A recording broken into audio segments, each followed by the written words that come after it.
Nagbabalik ang SMNI Presidential Debate 2022. And for the first round, the candidates will be answering questions from the panelists. The first question will come from UP Professor Dr. Clarita Carlos. Each candidate will have 90 seconds to answer a panelist's question, and other candidates will have 60 seconds each for interpellation, and then 30 seconds for a rebuttal. And just as a reminder for our candidates, you have a timer here in the front, so you can be guided as to how much time you have left. Professor Carlos, your question, please. Hi, good evening, everyone. Thank you so much for the 4 presidential candidates who had both the political commitment and the political courage to be part of this conversation.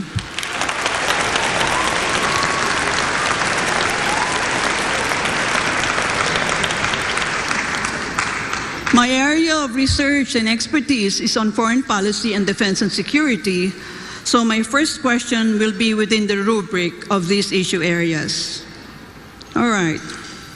If the Quad were to become a collective security alliance, you, as our country's chief architect of our foreign policy, are you going to make the Philippines as a member of the Quad? Why and why not?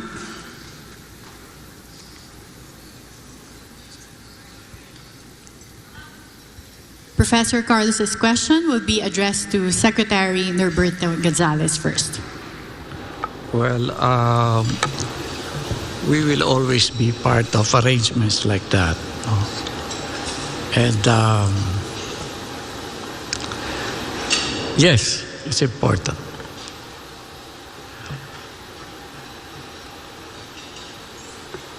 Dapat lagi kasi may mga kasama tayo kung may mga hiharap tayo mga problema sa mundo. Kaya kailangan, kung may mga arrangements na ganyan, dapat pinapasok natin.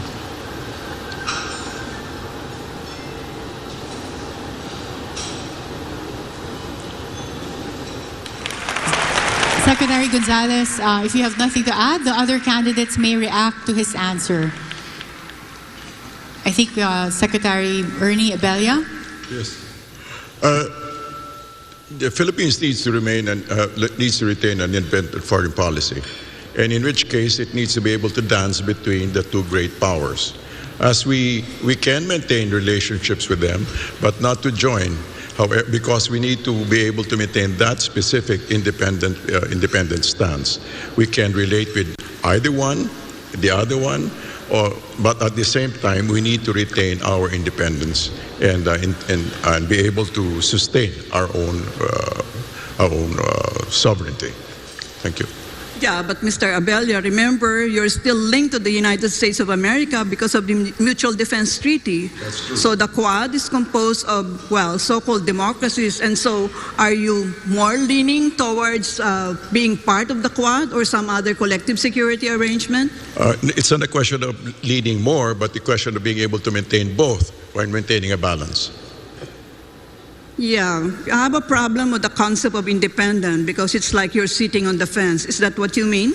No, I mean to say that we need to be able to make our own stands and be able to make our own decisions without undue influence from anybody. I don't know that being friends with everybody is foreign policy. We're not being friends with anybody. We can have trade with the greater power, which is our neighbor. On the other hand, we can maintain MDTs with the people in Quad. Yeah, well, the reason why, and this is for all the candidates, I asked this question is that right now I'm sure the big powers are trying to carve their own spheres of influence. And because we've always been within the sphere of influence of the United States of America, the Quad is simply an extension of this proposed collective security arrangement. On the other hand, we can always be sure that they will always stand for us. Well, of course, nobody can answer that question, even if we ask Biden today, you know. Thank you. Thank you.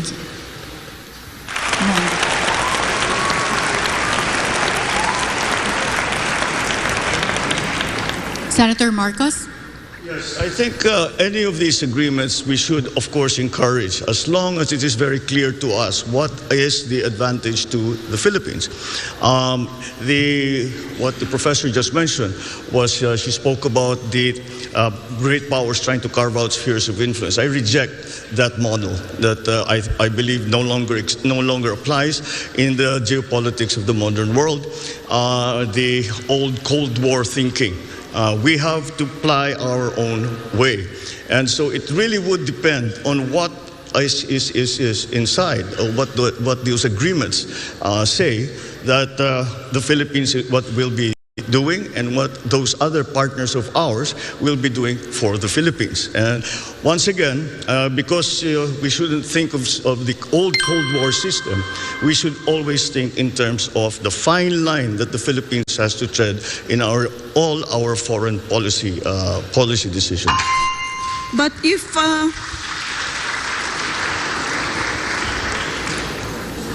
Mr. Marcos, if you reject the concept of spheres of influence, does that mean you're going to scuttle the Mutual Defense Treaty when you become President of the Republic?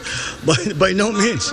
Linked to the United States of America as a defense ally. No, by no means. The relationship with the United States, our special relationship with the United States, is not something that we can treat, be cavalier about. It is a very important one. And it has stood us in good stead for over 100 years. And that, I think, will never disappear from the Philippine psyche, the idea and the memory of what the United States did for us and fought with us in the last war. And so that is a specific part of our foreign policy. But then as we approach, we know that we are a hot spot right now. The West Philippine Sea is a hot spot in geopolitics right now. And that is why we still have to find our own line in terms of all of these arrangements. Except the one simple principle is that we will not cede 1 square inch of the Philippines to any country.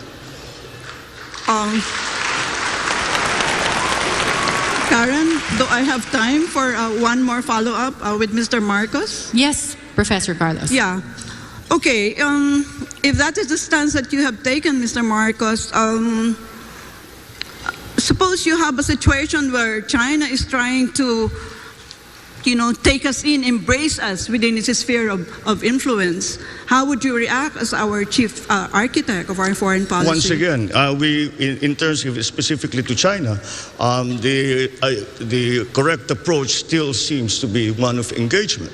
And no matter what the superpowers are trying to do, we have to work in the interest of the Philippines, and we cannot allow ourselves to be part of the foreign policy of any other country. And we have to have our own foreign policy. So again, whatever the superpowers do, we as a highly strategic having a highly strategic geographical location in the world, really have to walk that very, very fine line between these great powers who, I always say, these are great powers, we are in between. If they sneeze at the same time, we disappear from the map. And that is something that we always have to keep in mind. Thank you. Cal Yodi, we'll hear from you. Para sa akin talaga ay maiwasan yung lahat yung pakikipagkaisa dito sa mga malaking bansa sa daigdig na ang relasyon ay gagawin tayong parang pawn lang sa mga kanilang mga labanan. Ang aking naiisip talaga ay maging unaligned ang ating bansa sa mga malaking kapitalistang bansa sa daigdig, tapusin yung ating military agreement sa US, yung Mutual Defense Treaty, yung BFA, yung EDCA, at pati yung relasyon natin sa China na dihado tayo. Makipagkasundo lamang tayo doon sa mga bansa nagagalang sa ating mga karapatan, sa ating soberanya, sa ating territorial integrity, sa ating mga panuntunan. Any follow-up questions, Professor Carlos? Yeah, Mr. De Guzman, kung gusto ninyong non-aligned po tayo, ay saan po tayo tutukod? Alam niyo naman ng ating military yung pinakamahina sa buong ASEAN region. So, ito ba ay aspiration mo lang bilang chief executive? Or is non-alignment, this is still something that will wash in international politics now? Nine-align tayo doon sa mga bansa na magagamit lamang tayo sa kailang mga interes. Lalo na sa kasalukuyan ng sitwasyon ngayon na yung China halos at Amerika ay may trade war at nagigirian sila. Huwag na tayong makisangkot sa kailang girian.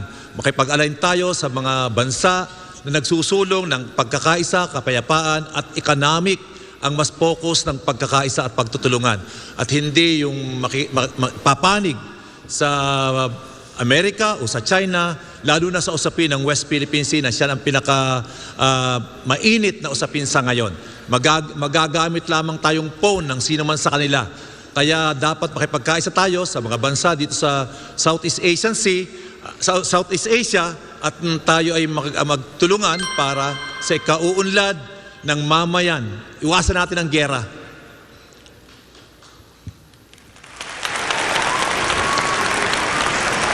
Is there any rebuttal from our candidates?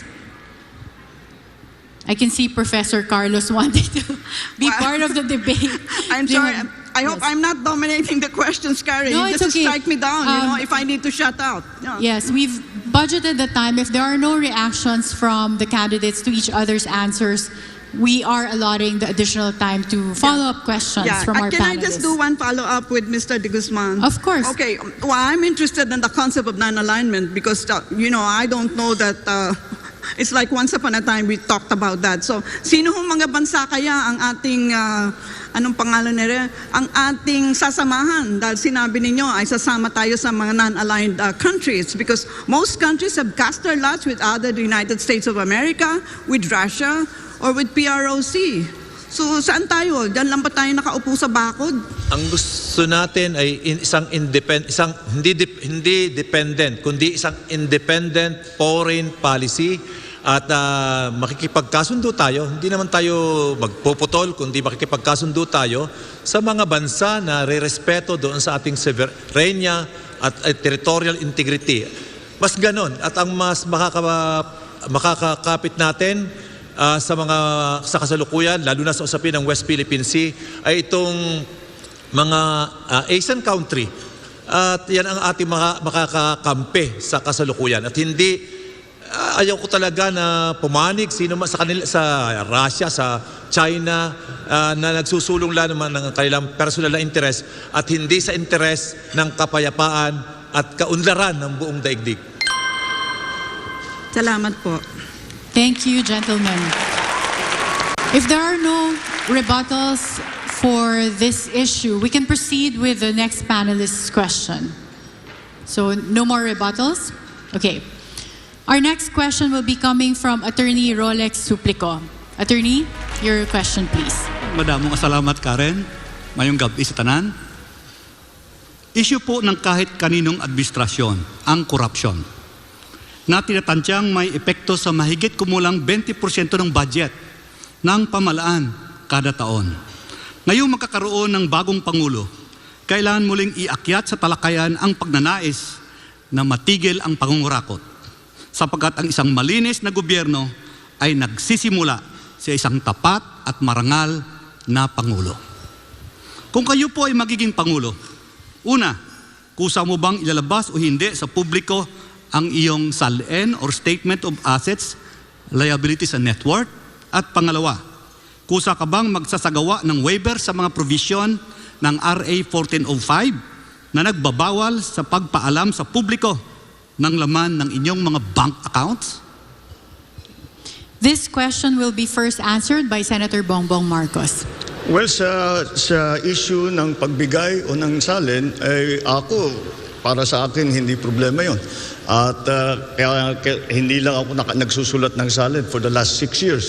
Pero kung ako'y maging mapalad sa darating na halalan, ay natural, ay kailangan gagawa ng salin at ito ibibigay ko sa publiko paghihingiin sa akin.